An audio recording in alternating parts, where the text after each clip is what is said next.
بسم اللہ الرحمن الرحیم۔ السلام علیکم۔ آج ہم 11ویں جماعت کے اسلامیات کے حصہ بے میں آنے والے مختصر سوالات و جوابات پر بات کریں گے۔ یہ سوالات پورے نصاب سے لیے جائیں گے۔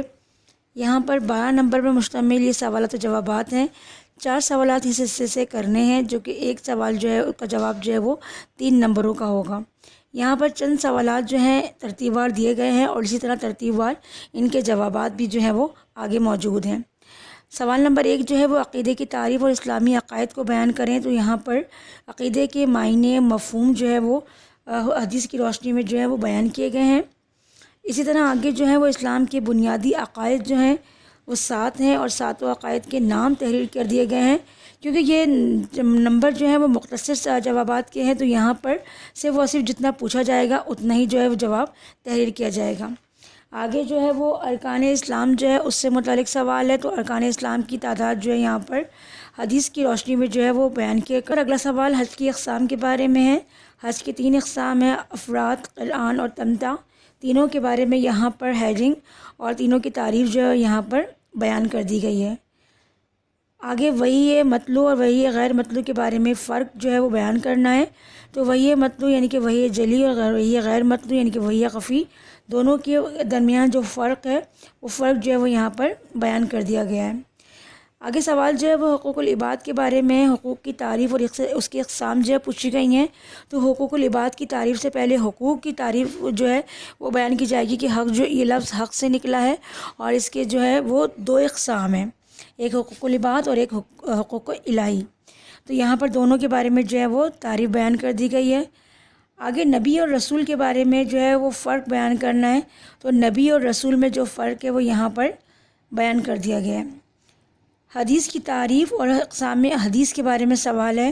تو حدیث جو ہے وہ شریعت کے رو سے خبر کو کہا جاتا ہے، یا بات چیت کو کہا جاتا ہے، یا نبی کریم صلی اللہ علیہ وآلہ وسلم کا کوئی قول، فعل یا ان کی تقریر جو ہے اسے حدیث کہا جاتا ہے۔ اس کے علاوہ حدیث کی یہاں پر اقسام جو ہے ان کو ہیڈنگ کے ساتھ بیان کر دیا گیا ہے۔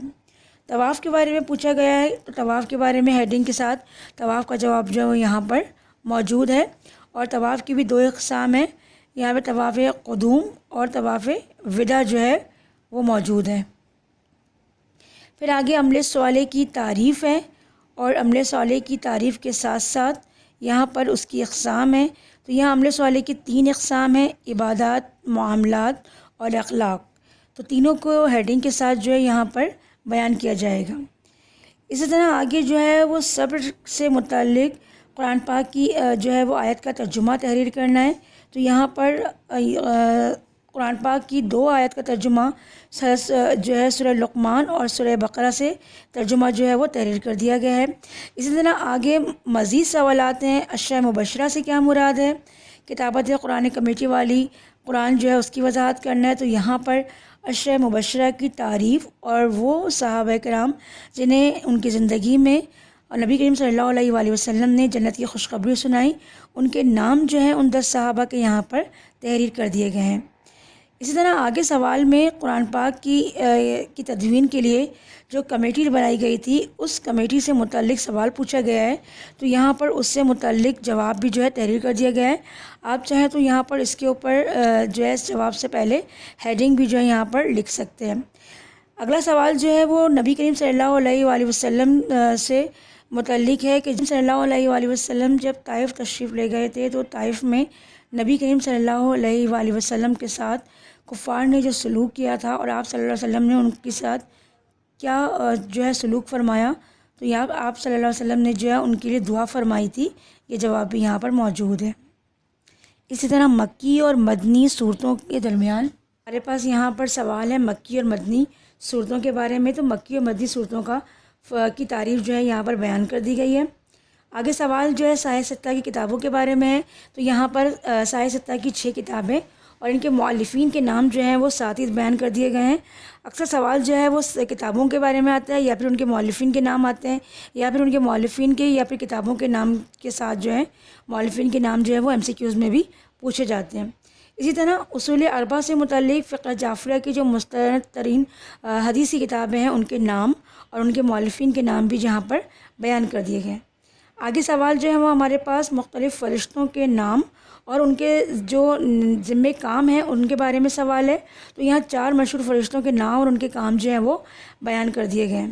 اسی طرح آگے سوال جو ہے منکرین آخرت کے جو شبہات تھے اور جس کو وہ بار بار برملا اظہار کیا کرتے تھے اور نبی کریم صلی اللہ علیہ وآلہ وسلم کو اس کا طعنہ دیا کرتے تھے، تو قرآن نے اس کا بڑا بھرپور اور بڑا عمدہ جواب دیا ہے۔ تو وہ جواب جو ہے یہاں پر جو ہے آیات اور ان کے ترجمے کے ساتھ تحریر کر دیا گیا ہے۔ اسی طرح اسلام میں پڑوسیوں کے حقوق اور ان کے درجہ بندی بھی بیان کی گئی ہے۔ تو اسلام میں پڑوسیوں کے 3 جو ہے وہ قسمیں ہیں، اور تینوں قسموں کو جو ہے یہاں پر سورہ نساء کی آیت کی روشنی میں جو ہے وہ الگ الگ تحریر کیا گیا ہے۔ اسی طرح آگے مزید سوالات ہیں، شرک کی اقسام، سیاستہ اور اصول اربعہ کے مؤلفین کے نام۔ یہ سوال کا جواب ہم اوپر جو ہے وہ بیان کر چکے ہیں۔ مصارف زکوٰۃ، جہاد اکبر اور حسد اور رش کے مابین فرق۔ تو آگے ہم دیکھتے ہیں، تو یہاں پر ہمارے پاس شرک کی تعریف موجود ہے، اور شرک کی تعریف کے ساتھ ہی یہاں پر شرک کی جو ہے 3 اقسام جو ہے وہ یہاں پر تعریف جو ہے ان کی یہاں پر دے دی گئی ہے۔ مصارف زکوٰۃ جو ہے ان کو بیان کیا گیا ہے۔ اچھا، مصارف زکوٰۃ جو ہے اس سے متعلق سوال جو ہے وہ ہم نے تفصیلی حصے میں بھی یہاں پر جو ہے وہ بیان کیا ہے، تو ہم چاہیں تو وہاں سے تفصیلی حصے میں صرف اور صرف نام جو ہے یاد کر کے بھی یہاں پر تحریر کر سکتے ہیں۔ اسی طرح یہاں پر جہاد اکبر کے بارے میں پوچھا گیا ہے، تو یہاں پر قرآن کی روشنی میں اس جہاد کو بھی بیان کیا گیا ہے۔ جنگ اور جہاد میں کیا فرق ہے؟ تو یہاں پر جنگ اور جہاد کا 4 فرق جو ہے وہ الگ الگ جو ہے یہاں پر بیان کیا گیا ہے۔ سعی یعنی کہ مناسک حج کا ایک اہم ترین رکن، اس کی تعریف جو ہے یہاں پر بیان کی گئی ہے۔ آگے سے سوال پوچھا گیا ہے ہم سے کہ قرآن مجید جو ہے کہ قرآن مجید کے چند نام جو ہیں وہ تحریر کیے جائیں جو کہ قرآن مجید میں جن کا ذکر موجود ہو۔ تو یہاں پر 7 ایسے نام ہیں جن کا قرآن مجید میں نام جو ہے وہ موجود ہے۔ اسی طرح آگے سوالات جو ہیں اس میں ایفائے عہد سے متعلق حضور پاک صلی اللہ علیہ وآلہ وسلم نے کیا فرمایا؟ تو حضور پاک صلی اللہ علیہ وسلم نے فرمایا کہ جسے وعدے کا پاس نہیں اس میں دین نہیں۔ قرآن پاک میں وحی کا لفظ کن معنوں میں استعمال ہوا ہے؟ تو قرآن پاک میں وحی کا لفظ جو ہے وہ 3 معنوں میں استعمال ہوا ہے۔ اسی طرح یہاں پر سوال پوچھا گیا ہے کہ وحی جو ہے اس کی 3 اقسام ہیں، اور ان 3 اقسام کو جو یہاں پر الگ الگ ہیڈنگ کے ساتھ بھی بیان کیا گیا ہے۔ کلمہ شہادت اور اس کا ترجمہ تحریر کرنا ہے، تو یہاں پر کلمہ شہادت موجود ہے، اور کلمہ شہادت کے ساتھ اس کا ترجمہ بھی یہاں پر بیان کر دیا گیا ہے۔ آگے اخوت سے کیا مراد ہے؟ تو اخوت سے مراد جو ہے وہ بھائی چارہ ہے، ذکر کی تعریف ہے، اور یہاں پر سب سے بہترین ذکر جو ہے وہ نماز ہے، اور ذکر کی اقسام ہے۔ ذکر کی یہاں پر 3 اقسام ہیں جو یہاں پر بیان کی گئی ہیں۔ اسی طرح آگے سوالات میں روزے کے بارے میں، غیبت کے بارے میں، زکوٰۃ کے مصارف، منافق کی تعریف و اقسام اور منافق کی نشانیاں۔ تو یہاں پر روزے کی 3 اقسام ہیں تو جن کو بیان کیا گیا ہے۔ پھر آگے جو ہے غیبت کی تعریف کہ غیبت جو ہے وہ کیا ہے، پھر غیبت اور بہتان یعنی کہ اتہام میں کیا فرق ہے وہ بیان کیا گیا ہے۔ آگے اعتقادی منافق اور عملی منافق میں کیا فرق ہے، یہ فرق بیان کیا گیا ہے۔ اسی طرح منافق کی نشانیاں جو ہیں وہ بیان کی گئی ہیں حدیث کی روشنی میں، کہ حضور پاک صلی اللہ علیہ وسلم نے منافق کی 3 جو ہے وہ نشانیاں بیان کی گئی ہیں۔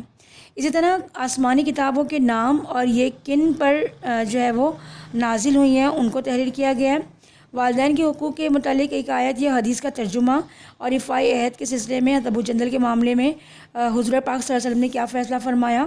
تو یہاں والدین کے حقوق کے بارے میں ایک آیت اور حدیث کا ترجمہ جو ہے وہ یہاں پر تحریر کر دیا گیا ہے۔ اسی طرح حضور پاک صلی اللہ علیہ وآلہ وسلم نے صلح حدیبیہ کے موقع پر جب حضرت ابو جندل جو ہے وہ زنجیروں میں جکڑے حضور کی خدمت میں حاضر ہوئے تھے، اور یہاں پر صلح حدیبیہ کی شرائط طے کی جا رہی تھیں، تو اس وقت جو معاملات تھے وہ نبی کریم صلی اللہ علیہ وسلم نے ان میں جو ہے وہ اس صلح نامے کی پاسداری کرتے ہوئے انہیں صبر کا حکم دیا تھا، اور صلح حدیبیہ کی شرائط جو ہے وہ